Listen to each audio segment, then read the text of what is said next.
మాట చక్కని మాట అంటాడు, ఉంటే చల్లగానే ఉండు.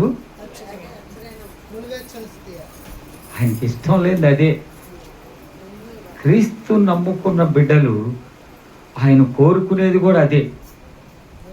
అయ్యగారు మరి ఈ సమయాన్ని ఇచ్చిన మరి యేసుక్రీస్తు ప్రార్థన మందిరం ఫౌండరు చెప్పాలంటే నిజంగా ఆయన ప్రయాస ఇంత అంత కాదు. మరి బిడ్డలు ఇప్పుడు అందుకొచ్చారు, పెద్దబాబు చిన్నబాబు వాళ్ళు, కానీ చాలా ప్రయాసపడ్డారు అయ్యగారు. ఆటో తోలడం, రిక్షా తొక్కడం, మరి దేవుడు అట్లన్నిటిని కూడా విడిపించి మరి ఇక్కడ మన గ్రామానికి తీసుకొచ్చి ఎక్కడ అవమానపడ్డాడు, ఎక్కడ తలదించుకున్నాడు, అక్కడే దేవుడు ఆయన తల పైకి నెత్తాడు. దేవుడు స్తోత్రం, హల్లెలూయా. ఈరోజు మా వదిన్ని పోతునూరు తీసుకెళ్తా అంటుంది, చిన్న వెంకన్న గారు ఎంత బిల్డింగ్ కట్టాడు చూసావయ్యా అంది. చూశానన్న. అసలు ఆయన స్టేజీకి ఆయన స్థాయికి అది కట్టగలడా? దేవుడు గొప్పోడయ్యా అంది. దేవుని స్తోత్రం, హల్లెలూయా. ఎందుకంటే మరి ఆనాటి రోజుల్లో అదే స్థాయి మంది. మరి అయ్యగారు దేవుడే, ఇది జరిగించిందంతా దేవుడు, ఇది దేవుని కార్యం. మరి అలాగే బిడ్డలు కూడా కరుణబాబు మరి చిన్నబాబు వాళ్ళు అందుకు రావటం, మరి ఆడపిల్లలు అందుకు రావడం, అమ్మగారు అయితే మరి కాలం చెల్లించి దేవుని దగ్గర ఉన్నారు. మరి అయితే దేవుడు ఎంతగానో మరి వారి పరిచర్యను దీవిస్తూ ఉన్నాడు. మరి మనందరం కూడా దేవుడి బిడ్డలు. అలాగే మరి సంఘానికి మరి మరియమ్మ నేను అన్నగాని పిన్ని అని పిలుస్తా. ఇప్పుడు పిన్ని బాబాయ్ వీళ్ళిద్దరే, పేర్లు కూడా తెలియచేయాలి నాకు. పిన్ని బాబాయ్ అంట, సంవత్సరాల బాబాయ్ అంట. కానీ బాబాయ్లో ఒకటి నాకు ఆశ కలిగి ఉంది, ఆ మాట చెప్పేస్తాను. నన్ను తిట్టుకొని కొట్టుకొని నన్ను రావద్దన్నా మానేస్తానేమో, కానీ బాబాయ్ పరిచర్యలో వాడబడాలి. నేను ప్రార్థన చేసినప్పుడు దేవుడు కోరుకునేది ఏంటంటే, ఆయన ప్రయాస పడ్డాడు. నీ ప్రయాసను ఏం చేయాలి? ఇంక విరామించుకోవాలి. లోక ప్రయాసాన్ని ఎప్పుడు కూడా వ్యర్థం అండి. ఇంకా బాబాయ్ సెక్యూరిటీ డ్రెస్ చూసి ఎక్కడ చేస్తున్నావు అని అడిగాను ఇందాక.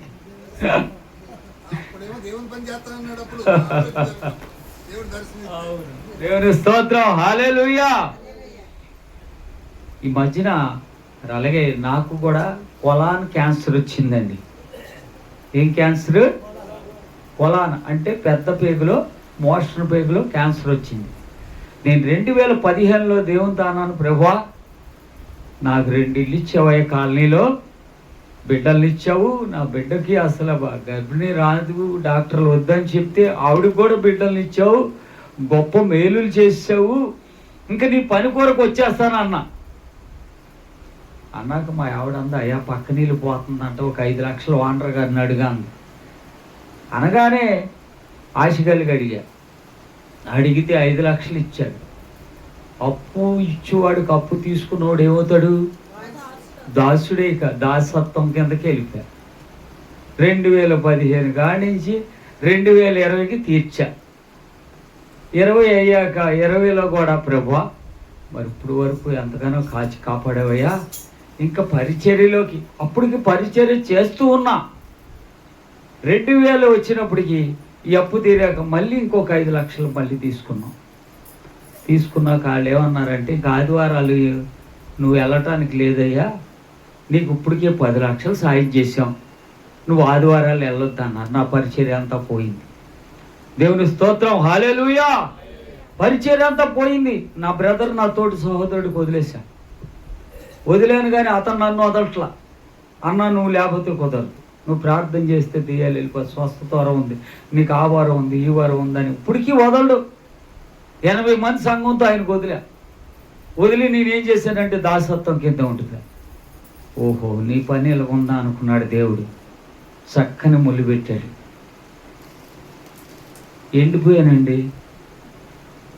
ఎముకలు గూడుతో ఉన్న హాస్పిటల్లో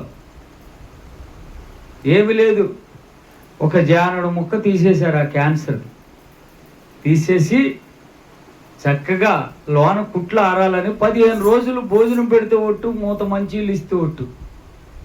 మంచిలు అవుతున్నాయంటే ఒక మూతను ఓటు మీద ఊరికిన పోసేవారు అంతే.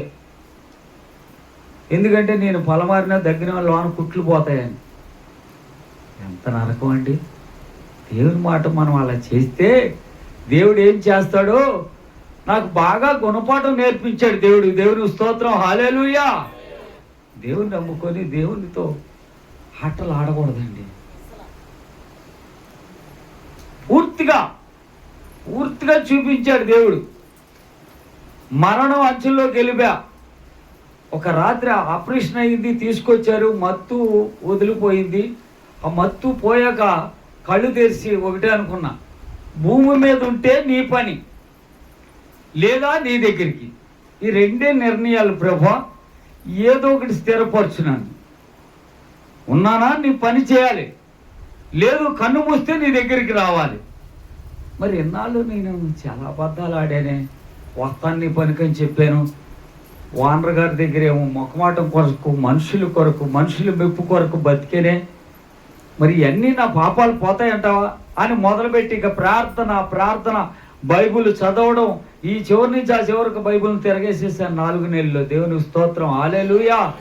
ఇక అదే పని కంటిన్యూగా వాక్యం నాతో మాట్లాడడం, దేవునితో నేను మాట్లాడడం, పెనుగులాడడం. పొద్దున్న 3 రాత్రి 3 ఎలా అంటే కిమో ఇచ్చారు, 6 కిమోలు ఇచ్చారండి. కిమో ఇస్తే ఇక మనిషి కాదు, అసలు ఈ జుట్టే ఉండదు. చాలామంది తెలుసు. బాబు శ్రీకాంత్ వాళ్ళ అమ్మగారికి జరిగినప్పుడు వాళ్ళిద్దరు వచ్చారు నా దగ్గరికి. బావ భయపడగానే మొత్తం జుట్టు ఊడిపోద్దురా అన్నాడు మా శంకర్రావు బాబు. ఓరే బాబు ఇదేంటిరా బాబు అనుకున్నాను. రంగేయుడు మానేశాను, కలర్ వేసుకుంటాను నేను. మానేస్తే తెల్లగా అయిపోయి ఏంటి అందరూ అంటున్నారు, మీ నాన్న రూపం కనబడుతుంది ఇలా అంటున్నారు. మా నాన్న చనిపోయాడు. మా ఆవిడ అంటుంది ఆయన రూపం ఏం కనపడుతుంది, ఆయనలాగా చచ్చిపోమంటావు ఏంటి, మా ఆయన అందరితో వచ్చిన వాళ్ళతో దెబ్బలాడుతుంది. మరి ఆయన కొడుకుని అయినప్పుడు ఆయన రూపంలో ఉండగా ఎవరిలో ఎలా ఉంటారులే అమ్మా. మరణానికి భయపడాల్సిన పని లేదు. రూపం ఏదైనా దేవుడు ఉన్నాడు మనకి, అసలు భయపడాల్సిన పని లేదు. ఎందుకులే అమ్మా, మనకి దేవుడు ఉన్నాడు. మన నిరీక్షణ అది ఉంటే ఇక్కడ లేదా అక్కడ. ఈ ప్రయాసం అంతా దేవుని స్తోత్రం, హల్లెలూయా. మరి కూడికి పెట్టుకున్న పిన్ని గారికి బాబాయికి కూడా వందనాలు. కూడి వచ్చిన మీ అందరికీ వందనాలు. క్యాన్సర్ నుంచి ఒక మనిషిని నిలబెట్టి ఇలా మాట్లాడించడం అంటే ఆ యొక్క యేసుక్రీస్తు ప్రభువు తప్ప ఎవరికి సాధ్యం కాదు. చక్కని మాట చెప్పారు మీరు. అది సాధ్యం కానే కాదు. ఎందుకంటే దానికి నేనే సవాల్. కన్యుడికి నేను చెప్తున్నాను, గుండె మీద చేసుకొని, ఎవరి వల్ల అది కాదు. నేను ఎవరిని విమర్శించట్లేదు. నీకు నమ్మకం ఉండొచ్చు, కానీ అది ఎవరికి తరం కూడా కాదు. ఒక్క యేసుక్రీస్తు ప్రభువు మాత్రమే. ఎందుకంటే ఆయన నీ కొరకు ప్రాణం పెట్టాడు. నిన్ను ప్రేమించే దేవుడు ఆయన. నీ కష్టంలో ఉన్న దేవుడు, నీ కన్నీటిలో ఉన్న దేవుడు, నీ వ్యాధి బాధలను ఎరిగిన దేవుడు, నీ స్థితిగతులు నీకు రాకముందే ఎరిగిన దేవుడు ఆయన.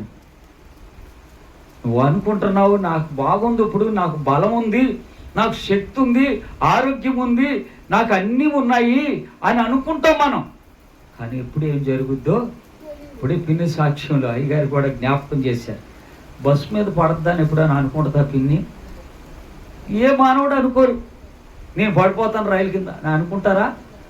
ప్రయాణం సుఖంగా జరగాల అనుకుంటాం, కానీ అది ముందే ఆయన ప్రణాళికలో ఉంది. కాపాడువాడు ఆయన. అందుకే చక్క కీర్తనలో అతడు నన్ను ప్రేమించాడు గనుక అతన్ని నేను తప్పిస్తా. నా నామమును ఎరిగిన బిడ్డ నేను ఎందుకు విడిచిపెడతా? నీతోటే ఉంటా, నీతోటే నడుస్తా, నీ దగ్గర నీ పక్కనే ఉంటా. 10,000 మంది కూడినాను. చూడండి ఎలాంటి మాటలండి, ఎంత ధైర్యపరిచే మాటలు. అయ్యగారు నా ఇంటికి వచ్చారు. ఈయనను రత్నరాజు, ఆయనయ్యా రత్నం గారు వచ్చి అయ్యగారు ఒకటే మాట చెప్పారు. దైవ సేవకులు ఉన్న అనుభవం అలాంటిది. మనం వాళ్ళని పొగుడుతున్నామని కాదు, కానీ వారి యొక్క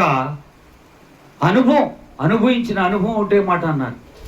బాబు నీకేమి కాదు, నువ్వు ధైర్యంగా ఉండమన్నాడు. అంతే, ఒకటే మాట, ధైర్యం. వెంటనే ఒక పాట నేర్చుకున్నాను. నిన్ను మాత్రమే నీ నమ్మానయ్యా, నీవు మాత్రమే నా ధైర్యం యేసయ్యా. ఎవరంట ధైర్యం? నా భార్య కాదండి, నా తల్లిదండ్రులు కాదు, ఆయనే నా ధైర్యం. వెంటనే సేవకుడు అన్నాడు. ఆ పాటను ఊరికి నేను యూట్యూబ్లో చూశాను. ఇప్పుడు చాలా చోట్ల పాడాను అదే పాట. ఆయన బాహుబలం మనల్ని ఏం చేస్తుందంటే బలపరుస్తుంది. మన స్థితిగతులు అన్నిటిని కూడా ఏం చేస్తుందంటే మార్చి వేసేస్తాం. ఆయన కృప చూపే దేవుడు. ఆయన పిల్లలకి ఎప్పుడు కూడా కృప చూపకుండా ఉండే దేవుడు కానే కాదండి. అందుకని అంటాడు. మత్తయి సువార్తలోకి వెళ్దాం కొద్దిగా. ఇప్పుడు టైం కరెక్ట్గా 9 అయింది. ఒక్క 20 నిమిషాలు లేదా 30 నేను ముగిచ్చేస్తాను, అయ్యగారికి ఇస్తాను. ఒక పాట పల్లవి చరణం కూడా పాడతాను.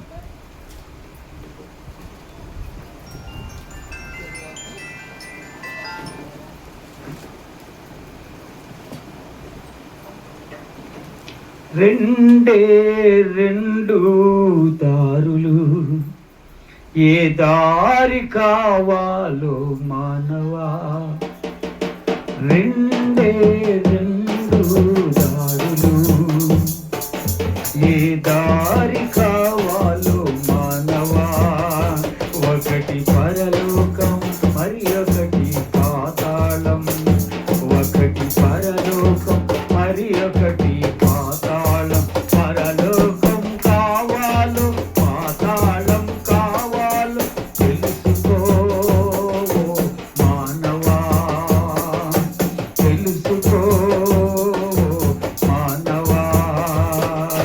రెండే రెండు దారులు, ఏ దారి కావాలో మానవా. ఒకటి పరలోకం, మరి ఒకటి పాతాళం. ఒకటి పరలోకం, మరి ఒకటి పాతాళం. పరలోకం కావాలో పాతాళం కావాలో, పరలోకం కావాలో పాతాళం కావాలో తెలుసుకో మానవా, తెలుసుకో ఓ మానవా. పరలోకం గొప్ప వెలుగుతో ఉన్నది పరిశుద్ధుల కోసం. పరలోకం గొప్ప వెలుగుతో ఉన్నది పరిశుద్ధుల కోసం. సూర్యుడుండడు, చంద్రుడుండడు, చీకటుండదు, రాత్రి ఉండదు. సూర్యుడుండడు, చంద్రుడుండడు, చీకటుండదు, రాత్రి ఉండదు. నిత్యుడైన యేసే ప్రకాశించుచుండును. నిత్యుడైన యేసే ప్రకాశించుచుండును. యుగ యుగములు పరలోకం రాజ్యమేలుచుండును. యుగ యుగములు పరలోకం రాజ్యమేలుచుండును. ప్రభు యేసుని నమ్ముకో, ప్రభు యేసుని నమ్ముకో, పరలోకం చేరుతావు తమ్ముడా, పరలోకం చేరుతావు తమ్ముడా. రెండే రెండు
సహోదరుడా, సహోదరి, ఈ లోకంలో నువ్వు ఎంత ప్రయాసపడినా అది వ్యర్థమే. అలానే ప్రయాసపడొద్దని చెప్పట్ల, అభివృద్ధి చెందొద్దని చెప్పట్ల. కానీ నీ ప్రయాస క్రీస్తునందు ఉంటే అది గొప్ప దీవెనగా ఉంటుంది. క్రీస్తునందు ఉంటే అది గొప్ప ఆశీర్వాదకరంగా ఉంటుంది. క్రీస్తు లేనిది అది యొక్క సున్నా. క్రీస్తుతో కూడినది ప్రతిదీ కూడా నీకు గొప్ప మేలుకరంగా ఉంటుంది. అందుకే అంటాడు మత్తయి సువార్త 11:20 చూడండి, ఒక చక్కని మాట చెప్తాను. 3 మాటలే చెప్పి నేను ముగిచ్చేస్తాను. కాదమ్మా, 11:28. 11:28 ప్రయాసపడి భారం మోస్తున్నా సమస్త జనులరా నా యొద్దకు రండి, మీకు నేను విశ్రాంతి కలుగజేస్తును.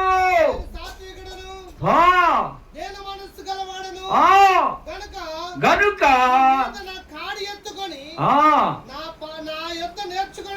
నా యొద్ద నేర్చుకొనిడి,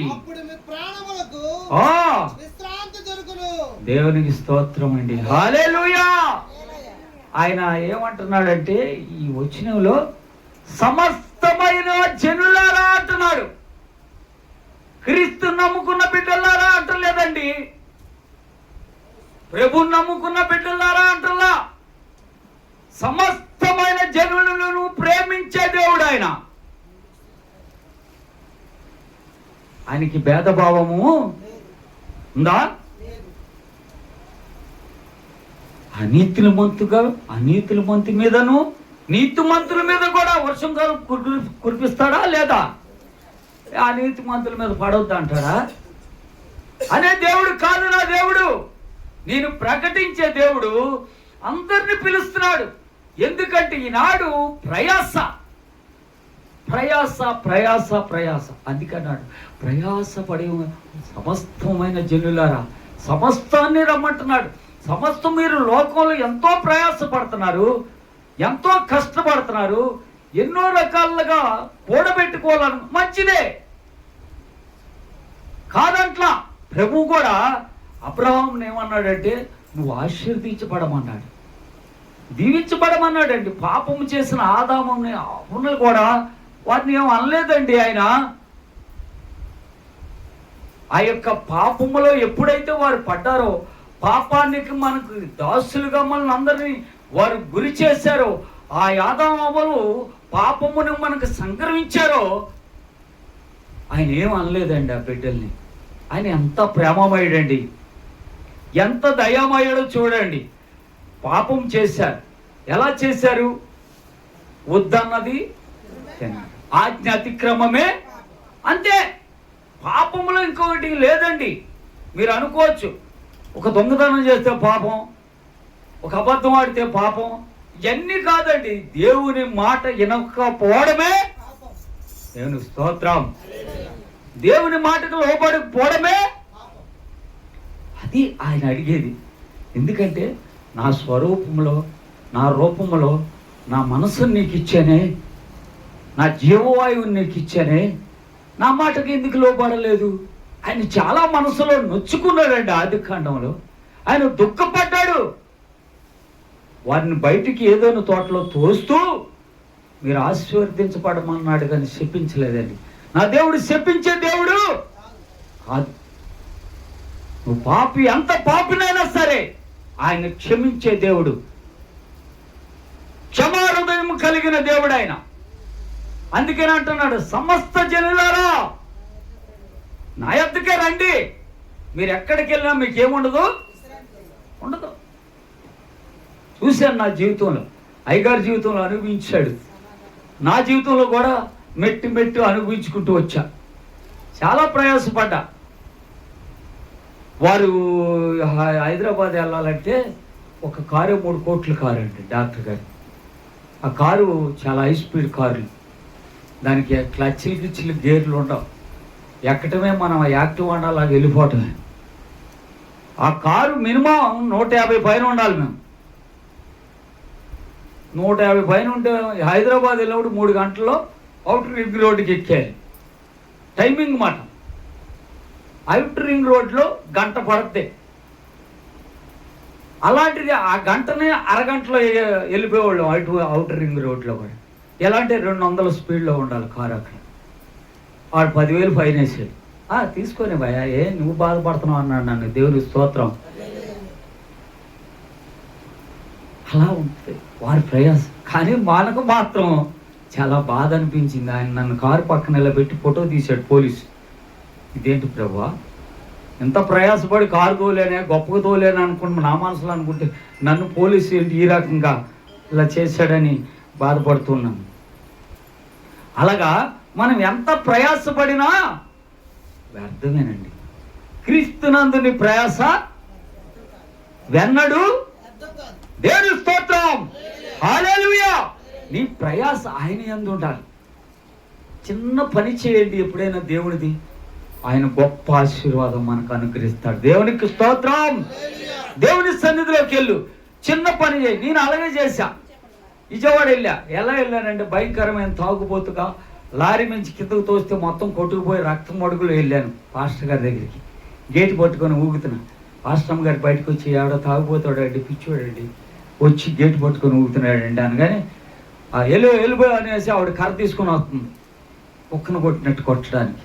పాస్టర్ గారు లేచి, ఆయన ఎవరో కాదు, డ్రైవర్, పోతునూరు పలానా ఊరి నుంచి వచ్చాడులే అనేసి ఆవిడ వెనక్కి వెళ్ళమని ఆయన నన్ను చేరదీశాడు. దేవుని స్తోత్రం.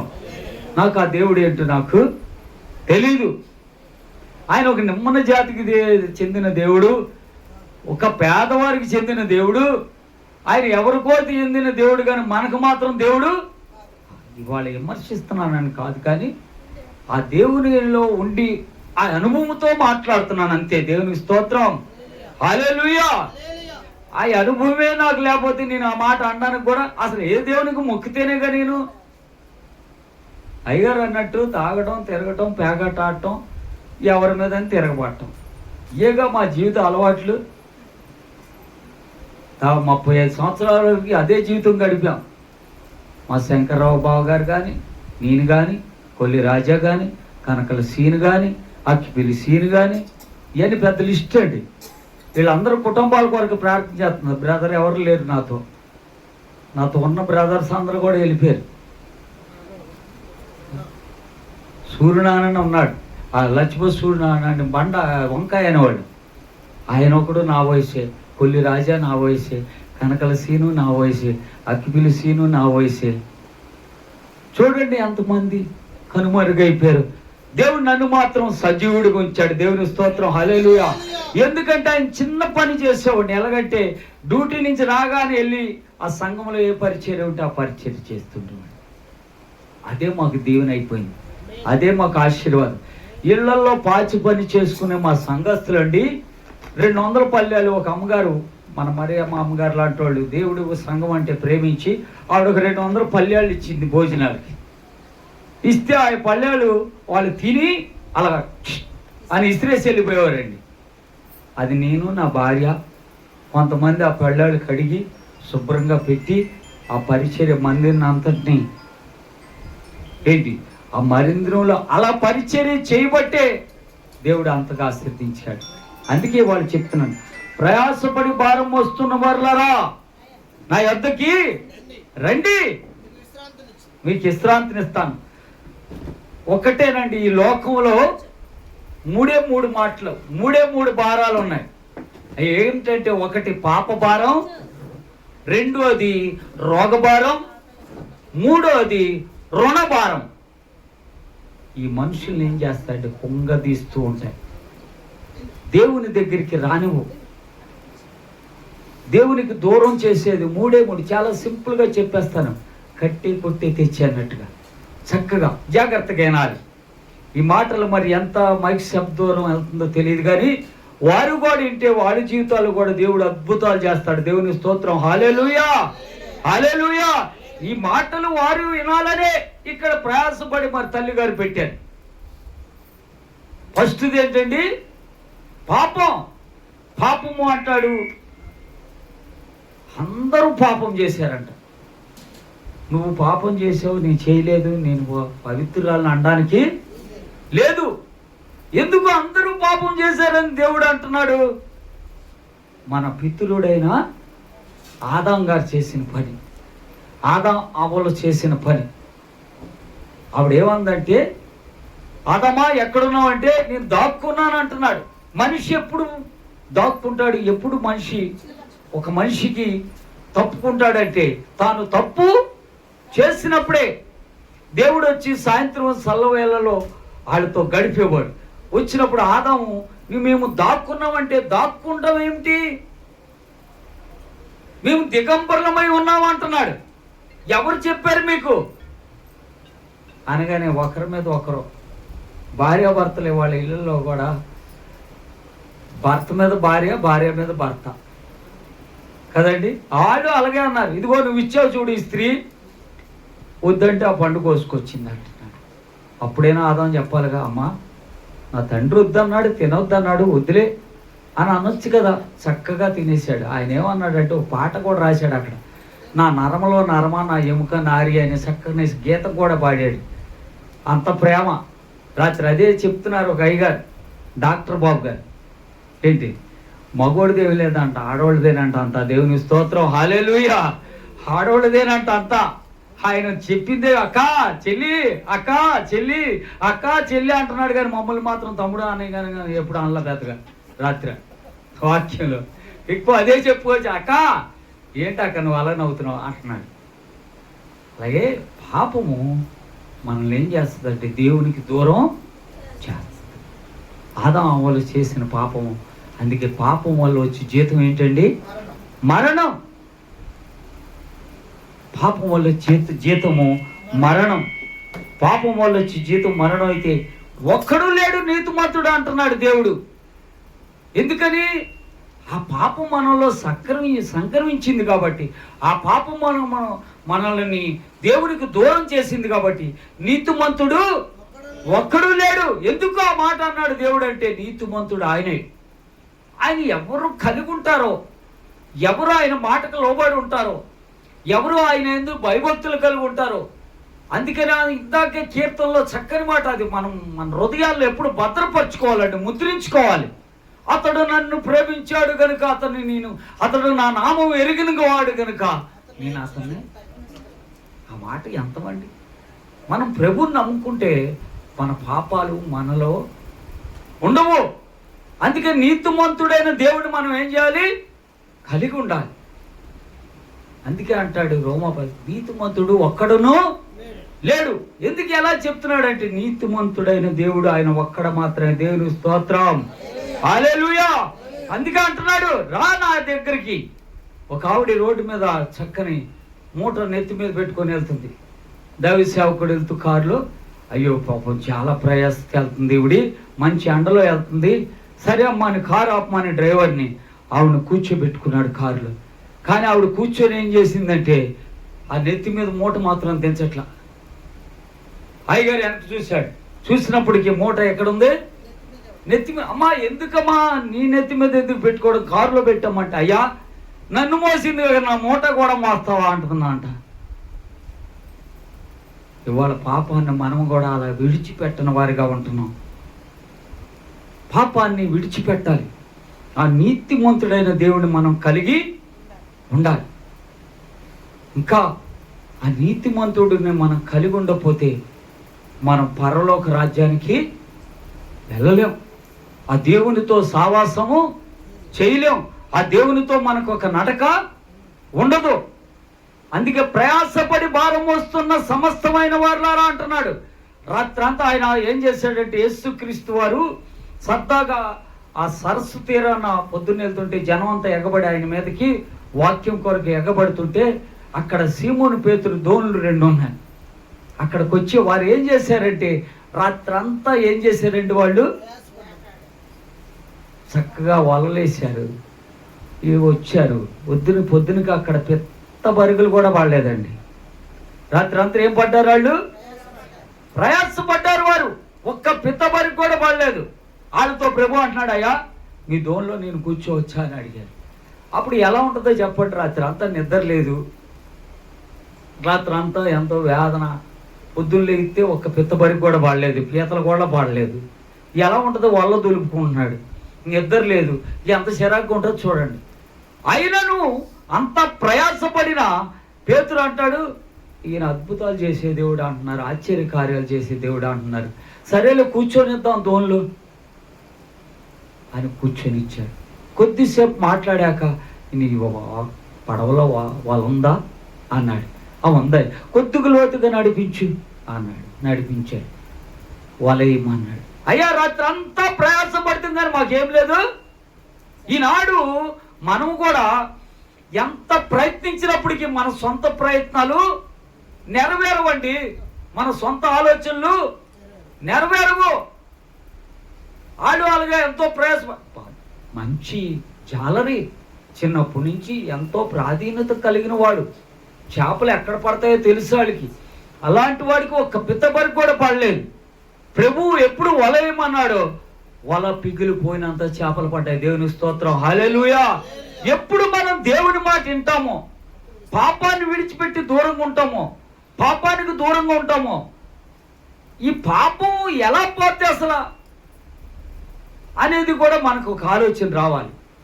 అయితే అంటారు, నేను మరి అంటే కొద్దిగా అయ్యగారు ఇందాకే మేము డిస్కషన్ చేసాం, అయ్యా ఇతర దేవుళ్ళ కొరకు మనకు ఆశ, మన దేవుణ్ణి మనం ప్రకటించుకుంటాం.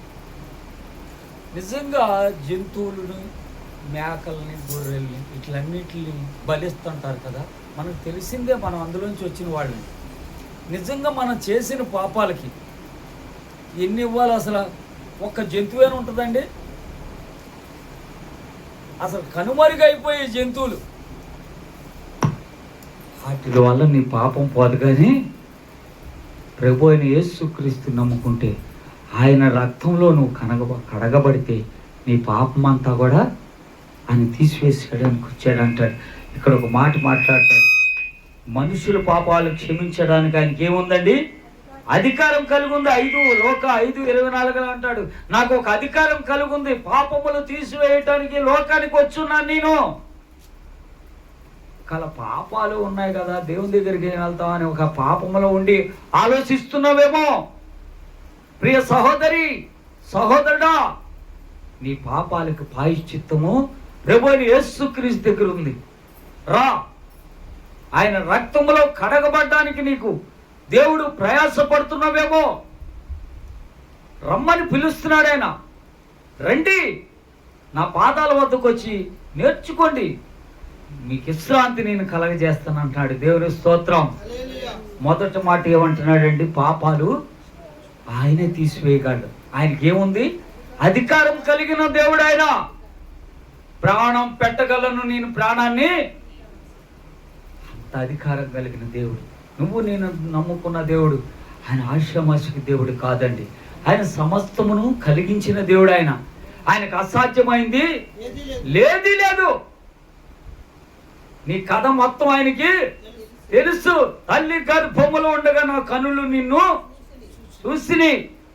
నీ జీవితం ఏంటో తెలుసు, నీ బ్రతుకేంటో తెలుసు, నువ్వు ఎక్కడ ఉంటున్నావో తెలుసు, నీ పడకేంటో, నీ నడకేంటో, నీ ఆలోచనలేంటో, నీ ఉద్దేశాలేంటో సమస్తము ఎరిగిన దేవుడు ఆయన. ఆయనకి తెలియదంటూ ఏది లేదు. అందుకని ఆయన ఏమంటా అంటే, ఒప్పుకొని విడిచిపెట్టి కనికరం పొందమంటున్నాడు. నేను ఏ పాపాలైతే నీ దగ్గర ఉన్నాయో రా, నా దగ్గరకు వచ్చి ఒప్పుకొని అట్లా ఏం చేయు, విడిచిపెట్టే, విసర్జించే. యోబు ఏం చేశాడు? న్యాయవంతుడు, నీతివంతుడు, యథార్థవంతుడు, చెడుతనమును ఏం చేశాడు? ఆయన విసర్జించాడు. నువ్వు రా, మేము కూడా అలాగే విసర్జించాం. ఇక ఏనాడికి పాపం వైపు వెనక్కి తిరిగి చూడను ప్రభా. ఆ తాగుడు నాలోంచి తీసివేయి. నా భార్య బిడ్డలు వదిలేశాను. ఊరుగాని ఊరిలో ఉన్నారు వారు ఎంతో దుఃఖముతో ఉన్నారు, వారు ఎంతో బాధతో ఉన్నారు. నేనైతే ఇక్కడ ఈ సేవకుడి దగ్గర ఈ మందిరంలో ఉన్నానని ఎంతో దుఃఖపడినప్పుడు దేవుడు తెల్లారిపాటికి నా వెనకతలు పెట్టాడు భార్య బిడ్డలు. వారికి నేను ఎక్కడ ఉన్నానో కూడా తెలియదు 6 నెలలు. అలాంటి పరిస్థితిలో కూడా దేవుడు పిలుస్తూ ఉన్నాడు. అందుకనే సమస్తమైన వారులారా రా, రా నాయన కుమారా, రా నా వద్దకు రా. నీకు నేనేమిస్తాను? ఎక్కడ ఉండదు నీకు విశ్రాంతి, ఎక్కడ నీకు శాంతి లేదు. మేము చూసాం మా కుటుంబాలు, మా గ్రామంలోనే. ఉందా కుటుంబాల్లో శాంతి? ఉందా? సమాధానం ఉందా? లేదండి. ఏ కుటుంబాల్లో సమాధానం లేదు. ఆయన అంటాడు రాత్రి కుక్కర్లో పెట్టేస్తున్నారంట, ఉడికించేస్తున్నారంట చంపేసి. సమాధానం ఉంటే భార్యని ఎవరైనా భర్త చంపుతాడండి? ముక్కలు కింద కొట్టి కుక్కర్లో వేసి ఉడకబెట్టి ఫ్రిడ్జ్లో పెట్టాడు. చూడండి ఎంత దౌర్భాగ్యం అండి. అసలు ఎలా చేతులు వస్తున్నాయండి చంపేయడానికి. అందులో చూస్తుంటే గుండ్లు తరుక్కుపోతున్నాయి. ఇదివరకంటే ఎవరో కొట్టుకున్నారంటే ఏదో ధనవంతులో ఏదో నీళ్ళొడ్డు కాడ అలాంటి దగ్గర కొట్టుకున్నారంటే అది ఆశ్చర్యంగా ఉండేది మాకు. అలాంటిది వాళ్ళ మనిషి ఊరికనే చంపేసుకుంటున్నారండి. ఏమైపోయిందంటే పాపము రెచ్చిల్లిపోయింది. అందుకనే పాపముని విడిచిపెట్టి ఆయన దగ్గరికి రమ్మని కోరుతూ ఉన్నాడు. ఎందుకంటే ఆయన పాపములో, ఆయనలో ఏ పాపము లేదు. ఆయన రక్తము నీ పాపాలని శుద్ధి చేస్తుంది. నీ పాపముల నుండి ఆయన విడిపించగలడు. నీ పాపములను ప్రతిదీ ఆయన కడగగలడు. అందుకే అంటున్నాడు, ప్రయాసపడుతున్నావేమో, ఇంకా పాపంలో ఉండి నలిగిపోతున్నావేమో, పాపంలో ఉండి నీ పిల్లలు నిన్ను ఇంకా గౌరవించట్లేదని కుంగిపోతున్నావేమో, అందుకే రా, నా వద్దకు రా అని అడుగుతూ ఉన్నాడు. అందుకని ఈరోజు నువ్వు రావాలని ఆశపడుతున్నాడు దేవుడు. ఆ పాపాన్ని విడిచిపెట్టి ఆ ప్రభు అయిన యేసుక్రీస్తు దగ్గరికి రా. ఆయన నిన్ను ఎన్నడూ విడిచిపెట్టే దేవుడు కాదు. ఆయన నీ చేయి పట్టి విడిచే దేవుడు కాదు. నీ చెయ్యి అందించు చాలు, అంతే. ప్రభు ఇదిగో నా జీవితం నీలో పెడుతున్నానయ్యా, నీకు సమర్పిస్తున్నానయ్యా అని ఒక్క మాట చెప్పు, అంతే చాలు. దేవుడు నీ హృదయాన్ని మార్చేస్తాడు, నీ పాపాలను కడుగుతాడు. రెండోది రోగభారం. ఏ భారం అండి?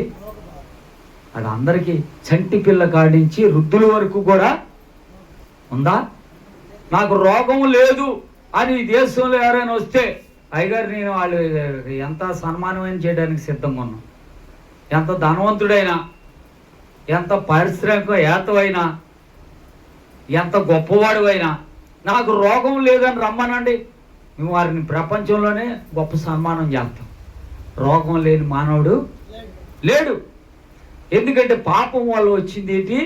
రోగం వచ్చింది. అందుకనే ఆయన రమ్మంటున్నాడు. ఆ రోగాలతో ఎందుకు బాధపడతావు? ఆవిడ 12 సంవత్సరాల నుంచి ఏం పడ్డదండి? నానా తిప్పలు పడింది. మేము కూడా మరి మొన్న నాకు కూడా కొలాన్ క్యాన్సర్ వచ్చింది. చాలా బాధపడ్డాను. నా ఇన్సూరెన్స్ రిజెక్ట్ అయిపోయింది. ఇన్సూరెన్స్ కట్టేది కట్టలేదు. మా సారాళ్ళు చెప్పకుండా ఆగిపేశారు. వెంటనే రిజెక్ట్ అయితే 3 లక్షలు అయింది. నేను ఒక డాక్టర్ దగ్గర ఉండి, ఆ వైద్యుడి దగ్గర ఉండి, నా డబ్బులతో ఖర్చు పెట్టుకొని నా రోగాన్ని నయం చేసుకున్నానంటే అది నా దేవుని కృపే. హల్లెలూయా, హల్లెలూయా. సరే, ఆ తర్వాత ఏం చేద్దామని మా అబ్బాయి మేము ఆలోచించాం. వెంటనే సీఎం ఫండ్ పెడితే 1 లక్ష రూపాయలు వచ్చింది. ఊరిని ఎమ్మెల్యేకి ఊరిని పెట్టాం. 1 లక్ష రూపాయలు మొన్న వచ్చింది. దేవుని స్తోత్రం, హల్లెలూయా.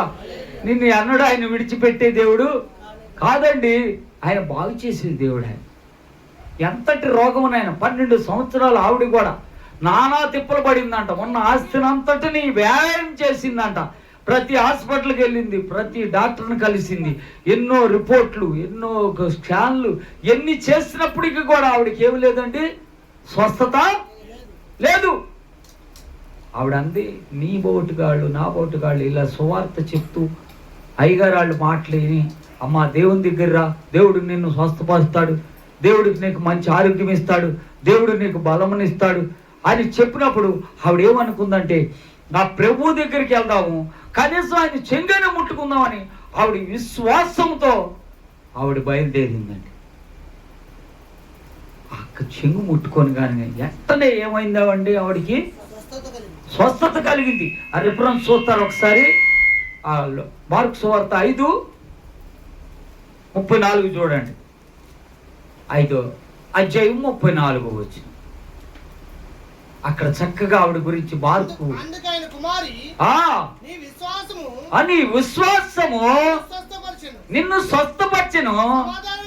సమాధానం. ఎప్పుడు రోగం ఉంటే సమాధానము,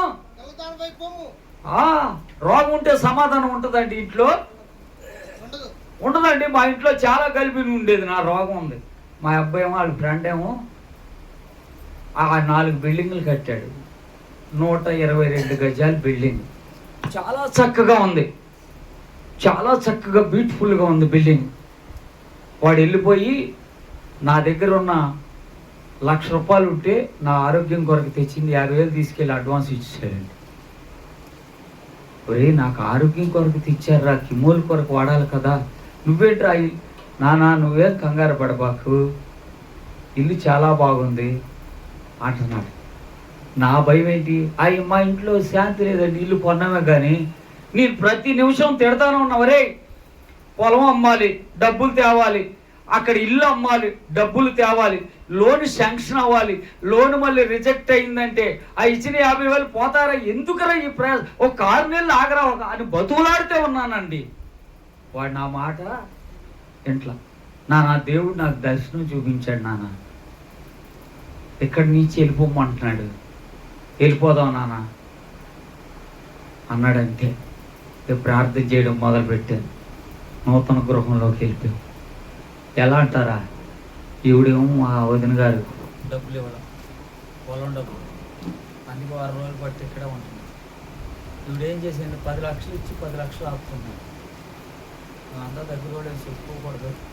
ఆపుకుంటే ఆ డబ్బులు మళ్ళీ మా అర్థల వాళ్ళు పట్టుకొని ఆ డబ్బులను అక్కడ ఫిలప్ చేసి మా బంగారం ఉంటే 10 లక్షలకు అది పెట్టి, ఎంత ప్రయాస అండి. ఇవన్నీ పిల్లలకి తెలీదు. మా అనుభవం ప్రకారం చెప్తే వాడు ఇంట్లో శాంతి లేదు, సమాధానం లేదు మాకు. అయితే నూతన గృహం చూస్తే బాగానే ఉంది. అందుకనే రోగం ఉంటే ఇంట్లో ఏముండదండి, సమాధానం ఉండదండి. నా రోగాన్ని విడిచిపెట్టి వాడు ఇల్లు అంటాడేంటి, నేను రోగంతో ఉన్నానే. ఈ రకంగా ఆలోచిస్తూ దేవుడికి నేను ప్రార్థన చేశాను. ప్రభువా నీ చిత్తం అయితే ఈ కార్యం నెరవేర్చమన్నాను. వెంటనే ఆయన పోయిన నెల ఏప్రిల్లో, వెంటనే మార్చి, జనవరి, ఫిబ్రవరిలో ఫస్ట్ వారంలో ఒక్కటే చెప్పాడు, అసలు ఎవరిని పిలవద్దు, దేవుడి బిడ్డలు తీసుకొని వెళ్ళిపోమన్నాడు అంతే. ఒక్కళ్ళు పిలుస్తూ ఒట్టు మా దగ్గర బంధువులు ఒక్కరు, మా చెల్లి లేదు, మా అక్క లేదు, ఎవరూ లేరు. చక్కగా మా సంఘం 80 మంది ఉన్నారు, హాస్పిటల్ స్టాఫ్ 20 మంది ఉన్నారు, 100 మంది. చక్కగా భోజనం ఆర్డర్ చేసాం. 100 మందికి భోజనం ఆర్డర్ చేస్తే ఒక్కొక్కరికి ₹250 ఖర్చు. అది వెంటనే 120 మందికి వస్తుందండి అని చెప్పాడు క్యాటరింగ్ ఆయన. చక్కగా పెట్టాం. మా ఇద్దరు మనవాళ్ళు, ఇద్దరు 5-6 సంవత్సరాలు. మా సేవకుడు, నా తోటి సేవకుడు జేమస్ అని బ్రదర్ ఏం చేశాడంటే వాళ్ళిద్దరు కత్తిరించి కట్ చేయించాడు. దేవుని స్తోత్రం, హల్లెలూయా. ఇద్దరు మనవాళ్ళు కట్ చేశారు. వెళ్ళిపోయాం, ప్రార్థన పెట్టుకున్నాం, వాక్యం వినిపించాం, చక్కగా భోజనం చేసి వచ్చేసాం. వాళ్ళు అప్పటి నుంచి ఎవరు కూడా ఫోన్ చేయట్లేదండి. మా చిన్నానాళ్ళు నాన్న ఎలా ఉండేవారు అని అడిగేవారు. ఇప్పుడు అడగట్లా. వీడి రోగంతో ఉండి కూడా ఇల్లు కొనుక్కుంటాడా? ఈ రకమైన మనుషులు కూడా ఉంటారు. దేవుని స్తోత్రం, హల్లెలూయా. నాకైతే భయం లేదండి. ఎవరేమనుకున్నా ఉన్నది ఉన్నట్టు చెప్పడమే. అవునంటే అవును, దేవుడి బిడ్డలకు అంతే. ఎవరు వచ్చినా ఎవరు రాబడి నా దేవుడు నాకు తోడై ఉన్నాడు. దేవుని స్తోత్రం, హల్లెలూయా. అలాంటి రోగంలో కూడా దేవుడు నిన్ను కూడా స్వస్థపరచడానికి ఆయన చాలా సిద్ధంగా ఉన్నాడు. దేవుని స్తోత్రం, హల్లెలూయా, హల్లెలూయా. సమయం అయిపోతుంది, ఇంకా రిఫరెన్స్లు ఉన్నాయి. నా యజమాని గురించి చెప్పాలి. కుష్టి రోగంతో ఉంది. ఒక బిడ్డ వెళ్ళింది ఆయన ఇంట్లోకి, యూదులు బిడ్డ. ఆయన చెప్పింది, ఆయన పెద్ద బలవంతుడు, పెద్ద వీరుడు అని చెప్పాలి. కానీ ఆయనకి ఏంటంటే ఆయన రోగాన్ని, ఆయన కుష్టి రోగాన్ని పోగొట్టుకోలేకపోతున్నాడు. అంత యుద్ధం చేసి జయము కలిగి జయం పొందుకొని వచ్చినోడు కూడా రాత్రి అంతా బాధపడుతుంటే దేవుడి బిడ్డ అంటుంది, అమ్మగారి దగ్గర పరిచర్య చేయడానికి ఆ చిన్న బిడ్డ వచ్చిన బిడ్డ అంటుంది, ఇదిగో నా దైవజనుడు ఉన్నాడు, ఇసాక్ గారి దగ్గరికి తీసుకెళ్ళమని. ఆయన ప్రార్థన చేస్తే ఈయనకు స్వస్థత కలుగుద్దని చెప్పింది. అలాగే ఎవరికైనా ఒక మాట అని చెప్పినావమ్మా, నీ ఇంటి పక్కన ఎవరైనా రోగిష్ఠులు ఉంటే, రోగంతో ఉంటే ఒక మాట, ఇదిగో దైవజనుడు ఉన్నాడు, ప్రార్థన చేస్తాడు, మంచి స్వస్థతనిస్తాడు, దేవుడు నిన్ను బాగు చేస్తాడు. ఆ చిన్న పిల్ల అండి, బానిసత్వంలో ఉన్న పిల్ల ఒక రాజు సైన్యాధిపతి ఇంట్లో ఉండి చక్కని సువార్త చేసింది. ఒకటో మాట ఉంది, ఆయన బాధను చూసింది ఇంట్లో. ఆయన ప్రజలంతా యుద్ధం చేస్తున్నాడు, జయించుకొస్తున్నాడు సిరియా రాజులు. అయినా నువ్వు ఇంటికి వచ్చాక ఎంతో బాధపడుతున్నాడు ఆ వ్యాధితో. ఒకటే అంది, పలానా దైవజనుడు ఉన్నాడు, ఆయన దగ్గరికి వెళ్ళి ప్రార్థన చేస్తాడు, మీకు స్వస్థత కలుగుతాను. చక్కని మాట చెప్పింది దేవుని గురించి. ఆ మాట మనం కూడా చెప్పాలండి.